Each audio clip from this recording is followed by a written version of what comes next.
Be anxious for nothing. Philippians 4:6 lets us know to be anxious for nothing, but in everything, with prayer, supplication, and thanksgiving, let your requests be known to God.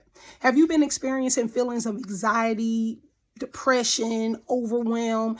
Well, it could be because you're not applying this formula. It says with prayer, supplication, and thanksgiving, present your requests to God. Not your friends, not your kids, not your man, not your woman, but to God.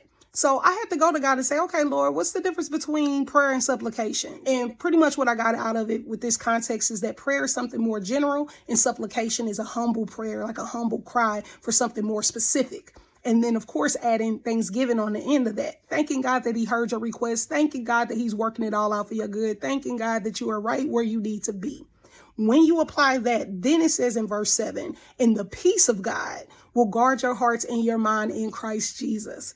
You see, once you get God's perspective about your situation, then you can have peace. When you're going to your friends, your family, all these other people, then a lot of times your faith is placed on trial and people want to know why you want that and what's the motivation behind that. And girl, you don't need to deal with this, or boy, you don't need that.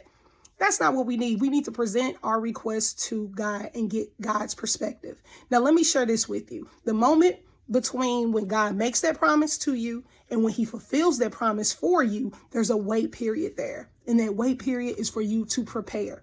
Can you imagine a new mother about to give birth? Now, typically, pregnancies last 9 months. We do understand that babies can come early or it could come late, but typically it's 9 months. But if 2 months into her pregnancy, she's wondering where this baby is and why it ain't here yet, are you fully prepared mentally? I would question that first. But that 9-month waiting period is not for you to sit around waiting for the promise, but it is for you to prepare for that promise, to get the clothes that the baby's going to need, to store up on some of the food, to get the nursery together, the bassinet, the car seat, and the countless other things that you need to bring that promise home. That is what God is giving you time to do. He's giving you time to prepare. Because believe me when I tell you, if he drops that promise in your lap sooner than later, before you prepared, it could actually do more harm than good. So God is giving you a period of preparation to prepare for the promise that he has for you. I want you to take one more perspective also. That in between period is a wait period. Again, it does not mean sit back and wait. I was a waitress for 15 years. And what does that mean? I served. That's what I did in my waiting period. I served. And as I served, I became better with the work that I was doing. So as you are waiting on the promises of God, I admonish you to serve and prepare for what it is he has for you. Peace.